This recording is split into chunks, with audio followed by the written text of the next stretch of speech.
All right, YouTube, this Detroit's HPTV coming to you out of Detroit.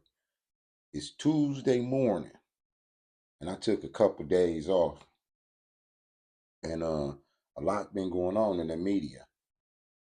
One of the things that I've been noticing is with Byron Donalds. Byron Donalds is getting a lot of backlash from the old guard, the old Negroes off the Democratic plantation. They done came out in full force. Joy Reid, Al Sharpton, even Karen Hunter was going in about his statement as it relates to Jim Crow. Now, you can criticize somebody's statement, but these Democrats done got to the point they out and out lie and just misrepresent your words as if there's not a video of what the man actually said. The man said that during that era, there were more nuclear families in the black community, which is a fact. Now, they want to zero in on the time frame, you know what I'm saying, and act as if this black man was glorifying Jim Crow, which is nonsense. But I want you to see who they done dug up to come and actually speak his piece. Old Reverend Al Sharpton, the charlatan, the race baiter in chief. Now, this guy has been selling the black community out for decades, and they still parade him out. And sometimes I wonder who's out there actually listening to him at this point when he consistently lies and misrepresents the truth at the detriment of his own people. You know what I mean? They must really pay good over there with them Democrats because they refuse to leave that plantation and they will do anything to keep you on it. If you're a black person, they want you on that plantation. They telling you that, you can't find another massa better than the masses over there at the Democratic Party. I'm sorry to tell you. The Dixiecrats. They're going to be talking about Jim Crow on here as if that wasn't Democratic policy. If as if they don't have a presidential leader that was a devout segregationist and he actually had friends that were members of the Ku Klux Klan. They don't call Joe Biden on nothing. These black shields for the Democratic Party, they won't call Joe Biden out on nothing he's done. They won't even admit that he pooped his pants the other day. You know? So we're gonna get into this clip and I'm gonna react to it, and you can see what I'm talking about. Watch old Al Sharpton with his same old shenanigans. I guess they don't have to come up with new tricks. The old ones still work good. This is for fair use under the 1976 Copyright Act for education, commentary, and First Amendment. Let's watch this dialogue.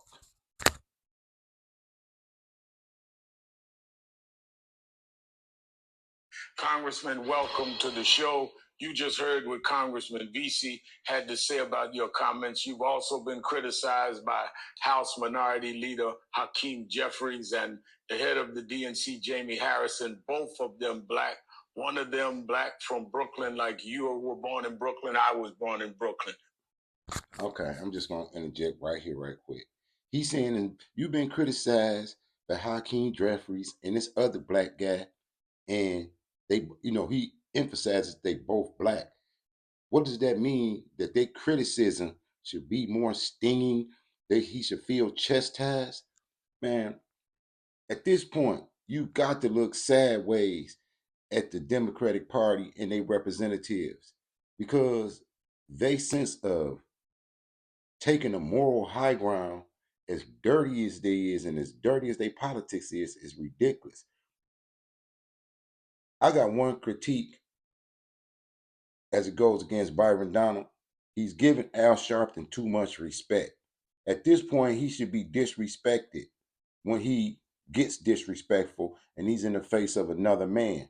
You know what I mean? I would check him. I would check him. I would go in on him because his respect is only an illusion when we know he's clearly and definitely a sellout. Why y'all don't This is what I don't understand about the conservative blacks. Why y'all act like y'all are so intimidated when these Democrats come at you with that old slavery talk and that old stuff when they ain't doing nothing but selling you out? They getting paid. They getting paid to push that company line. What's your response? My response is that it's very interesting how people can just lie and mischaracterize what I said. The video's on my social media. Go to @Byron Donalds. You can listen to it in full. I never said or insinuated anything about Jim Crow being better. Just was talking about the marriage rates of black families in America during that time period. It's an empirical fact. You mentioned Jim Crow. Wait a minute. I've watched your video. You mentioned Jim Crow 4 times. One time you referred to families. All families did less. They had higher divorce rates in the 60s and 70s as the nation opened up. This wasn't because of Jim Crow kept blacks scared. Blacks couldn't vote. Those families couldn't go downtown. I mean, to in any way infer that. Now, I want you to pay close attention to the race baiter. He's going to take you back through the horrors of Jim Crow, the horrors of slavery, but he's not going to take you back through the horrors of Bidenomics. He's misdirecting the conversation because the guy never said that the Jim Crow era was better for black people. He said there was more marriage and there was more unity, and it was because we were fighting against something together, so we had to stick together during that time. He was only making an observation, and he's a young man. He's a lot younger than me, and he's definitely a lot younger than the crypt keeper here, but he's misdirecting the argument, and he's using his racial dogma to try to browbeat him as if Hakeem Jeffries' voice means something as far as him criticizing what the man said. Who is Hakeem Jeffries? He's just another political pawn on the Democratic plantation. Sorry to tell you if y'all thought he was like the second coming or something. The families, black families, were better than Jim Crow. I mean, I've said things that I've later said I shouldn't have said it that way. I've never said that. Can't you own that even sanitizing Jim Crow, even if that wasn't your intention, was to say, that's my intention, I'm sorry for using those words? Well, first of all, I never sanitized Jim Crow. I was just talking about the era in which black marriage rates were higher than they were during the Great Society and every other point in American history. Why did you say Jim Crow? Period of time, Reverend. The period of time was the 50s. If you want to say the 50s, that's when it happened. You said Jim Crow. That's when it happened. Because that was the era in which marriage rates were higher. Look, you had Joe Biden a couple years ago talking about Jim Crow 2.0, talking about Georgia. Remember, when I did a video on this before, I told you with these Democratic shields, they feel like if you say Jim Crow 3 times in a row, that Jim Crow going to appear like Candyman. That's why he keeps saying, "You said Jim Crow. You can't say Jim Crow. I can't say Jim Crow. How about Jim Crow Joe Biden? How about that? That's better." Law, he lied. He lied then. So are we not allowed to talk about that era, or only are we allowed to talk about it when we do want to recall all the history of Jim Crow and all the tragedies that occurred during Jim Crow? If we are going to talk about the era, Congressman, and you name a race-based law, then you cannot take race out of the fact Jim Crow was a law against black people. You weren't just talking about the era of Dwight Eisenhower and Harry Truman. You named Jim Crow. There's only one way you could deal with Jim Crow, and that's by race. I mean, look, look. You and I have mutual friends. People say you're a straight shooter. We may disagree on politics. I'm giving you the benefit of the doubt. But look. Wire-wearing federal informant Al Sharpton, race hustler, and race baiters giving somebody the benefit of the doubt. Okay, we okay with that. I want y'all to watch how he's giving them a compliment and saying he heard he was a straight shooter. But watch how he's finna attack the man's whole character. He gonna even talk about you got a interracial marriage, and what do that got to do with it? Who he married in this particular context. But watch how low he goes, and they still don't put him in his place. Watch this. Listen to him carefully. You were born in Brooklyn. You went down into the South, went to Florida State. You have an interracial marriage. You're the congressman of a district that's not a black district. I mean, how can you even live with yourself acting like Jim Crow was a good era or better era for blacks? What happened to you? Okay, that's real cute. That's real cute. I'm I did not being say cute, that, and I'm not asking going to sit you here a straight and up insinuate question. that against me, because right now you're lying about what I said. I did say Jim Crow. I did reference it 3 times. That's not to say that it was better. I never said that. Those words never came out of my mouth. When are you going to get that 3-0 skull and everybody else's skull? I never said that. And the difference between me and a lot of other Republicans, I'm not going to sit here. I'm not going to sit here and be lying for us. I'm not going to let you lie on me. You are lying. Everybody is lying. Hakeem Jeffries was lying. The Biden campaign was lying. Go look at my words. Well, go look at my words. People can did I say Jim Crow was better? No, I did not. I did not say Jim Crow was better. I never said it was good. I did not have nostalgia. I never said any of those things. I was talking about black families and black family marriage rates during that time. Okay. And the all right, then what did Jim Crow do to contribute to black families? Hello? I'm not talking to, oh my gosh. You said under Jim Crow, black families. So explain to me what Jim Crow did to help black families. I got to keep it real, keep it 100. Byron Donalds lost cool points when he said, oh my gosh. You know, he's trying to be too nice to Al Sharpton. I don't know what that was about. But it almost, I said it before, black conservatives and the Conservative Party are intimidated when confronted with these race baiters off the Democratic plantation. They so scared of being politically incorrect that they let these liars and buffoons run over them with rhetoric. Al Sharpton is got a straw man's argument. That whole argument that he's using is a straw man's argument. It's a fake argument. The man never said that black people were better under Jim Crow. So why do they keep saying that? Because if they say it enough times, somebody is going to believe he actually said that. They don't do their own research. But what does it even matter? Nobody is going to all of a sudden say, we want Joe Biden again. We want to deal with another 4 years of Bidenomics, no matter what. Marriage rates during the Jim Crow era were higher for black families up until the point of the Great Society. I did not say that. I said they were. And this is the problem. Because you're trying to say that I said because of Jim Crow marriages were at a higher rate. I did not say that. I said during. I said during. But why I guess we can't refer to time periods there, Reverend. That don't make no sense. Well, first of all, under Great Society did programs like manpower training, model cities, train young people. HEW didn't do anything about families. It's health, education, welfare. So, I mean, what are you talking about? They would not be antithesis to marriage. I mean, Congressman, all right, let's go to this. Donald Trump suggested twice, just this week, that he might seek retribution against political enemies of if he's elected president. He also tried to link his legal problems to the injustices African Americans have suffered at the hand of our legal system. Why should Black Americans believe that Trump is serious about criminal justice reform when he only seems concerned about it when it applied to him? You know the record. You're from Brooklyn, what he did around the Central Park case. You know the record that he was president when George Floyd was killed by police. He said nothing. Had protesters moved from front of a church, made a speech denouncing the protesters. He has. Look at this race baiter. He said nothing when George Floyd lost his. What was he supposed to say? He was running the country. I mean, like, they play with y'all emotions. This is about playing with your emotions. Because if Donald Trump or any president, every time somebody lost their lives due to violence in America, had to come out and make a statement, they will be making those statements 24 hours a day in this country. Yeah.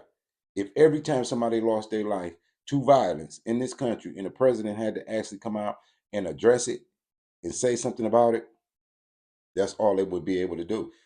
Because that's how violent our country is at this point. So again, he's with the straw man arguments, trying to lead Byron Donaldson down a fake road that ends up back on the Democratic plantation. You know what I'm saying? That's where he's trying to take you, back to the Democratic plantation, to where you don't say anything but the company line. That's what these race baiting charlatans do. They subdue you. If they so outraged about what's going on or whatever, they never do anything. They're not going to do nothing. They're not going to throw rice at a wedding. No, they're not. No problem talking about locking up his political opponents or homeless or asylum seekers, but he now wants to act like he's a victim of something. What is your response to that, Congressman?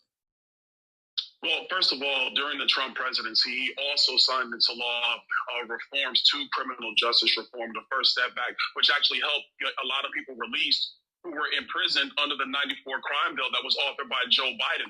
One of the worst pieces of crime legislation that's really impacted a lot of people in the black community. You and I agree on the 94 crime bill. I marched on it, and Joe Biden has said that it went too far. But Donald Trump has not dealt with his own record of discrimination.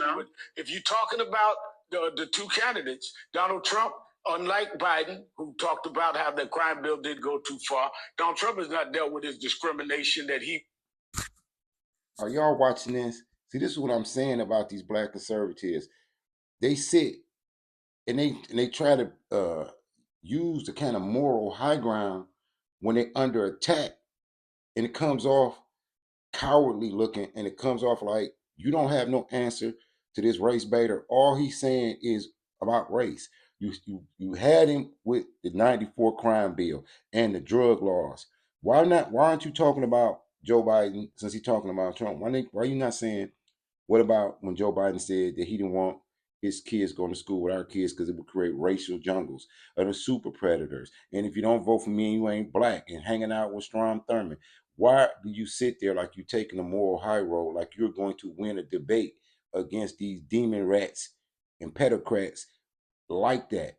That's what I don't like about how they get on there. They get on there to sit smug and act like they can't get in the mud.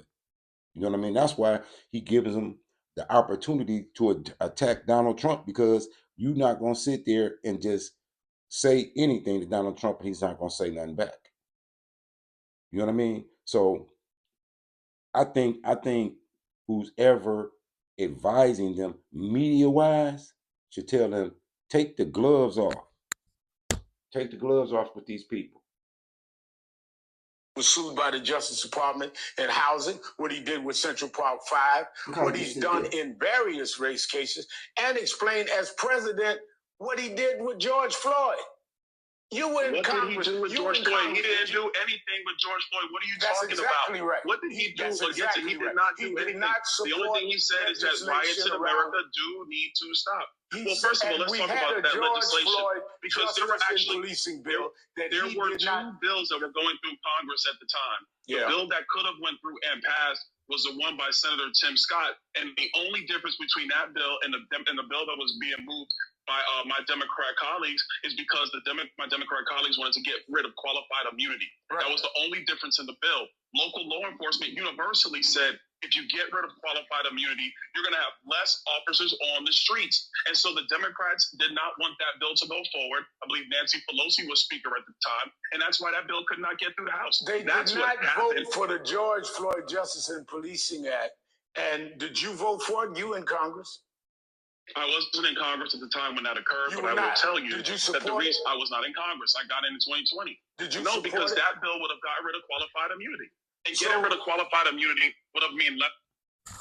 He keep asking him these straw man questions. He said first he was quoting him about his statement. Now he didn't even know that he wasn't in Congress at all when the bill was going through. So he switches arguments then. Did you support it? Did you dream about it? Did you go out there and campaign on it? And the man just said, I wasn't even in Congress, so whatever I had to say about it really didn't matter.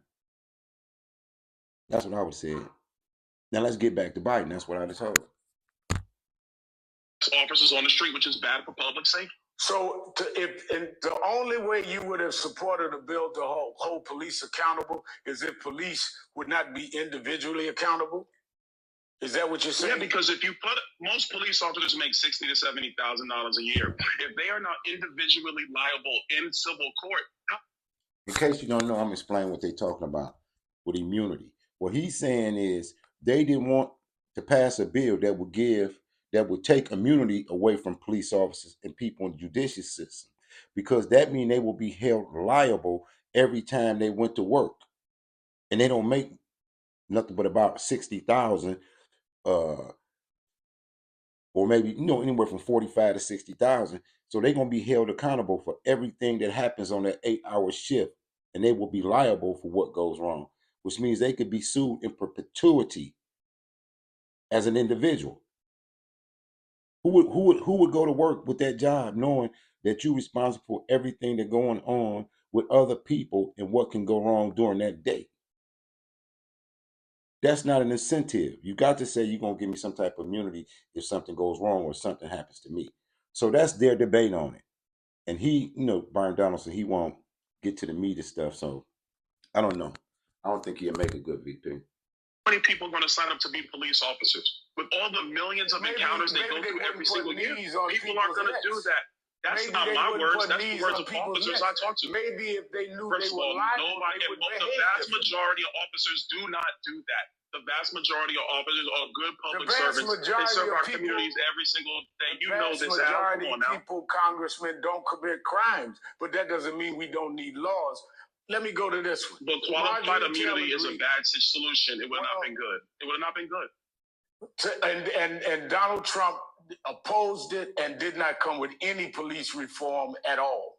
Marjorie Taylor Greene. That's not true. Tim Scott had a bill that what police reform Tim Scott had a bill that Donald Trump supported. What go back to the Tim Scott bill, which was moving through the Senate. Nancy Pelosi wouldn't hear it in the House. What was the police reform bill that happened during George Floyd that Donald Trump, as president of the United States, when George Floyd was killed, what did he support for police reform? Donald Trump. At the time, Donald Trump was supporting the Tim Scott measure that could not get a hearing in the House because Nancy Pelosi wouldn't allow it. You can have Senator Scott on. He'll tell you about it. I'm quite sure he will. I met with Senator Scott. And what I'm saying to you is, did Donald Trump then say, we'll do this about police reform? This is wrong what happened to George Floyd? Would not let it through the House. She was Speaker. You should ask Nancy why she didn't put it on the floor. No, I'm asking you then, what was the Republican bill around reform? A man was killed. He was president. It was the Tim Scott. I just told you the bill. It's the Tim Scott bill. And when Donald Trump went in front of that church, and I'm just gonna keep it real. The way he keeps saying the argument, he was president, and a man lost his life. Do you know? I guess they not from where I'm from, or they don't see what's going on in this country. It's people losing their lives to violence every single day, all day.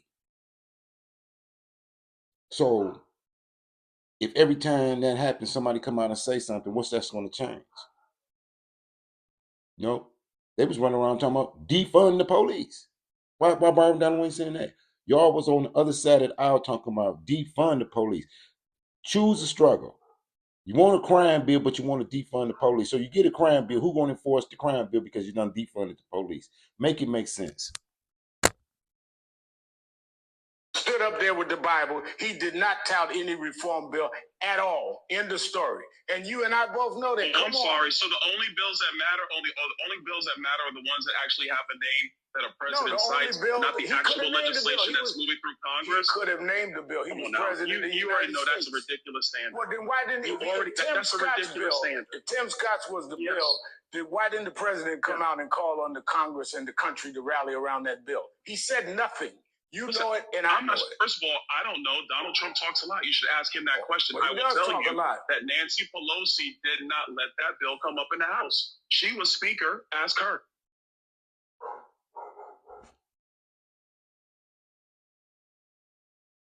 So we're going to end on that note appropriately. You know the state of the Democratic Party is bad if they still bringing out Al Sharpton. You know what I mean? The only percentage I can think of the black population that listens to Al Sharpton at this point is baby boomers trying to live out their pension and don't care what happens in the future anyway. But as far as mainstream, we've been tuned him out. We've been classified him and identified him as a sellout. So to be in the media lying about what another man said, just lying about it and not quoting but keep trying to twist it, those dogs don't hunt no more. We see you clearly. It's too much social media. We heard what he said, and we know that what you're saying is not what he said. So you're lying, and he really not calling you out on being a liar that you are. So we don't really like that debate. But it's Tuesday. I'm gonna see what else out there as far as content that's interesting that you can kind of draw from. So before I go, support Detroit's Black Thought and Action Collective. It's a nonprofit out of Detroit.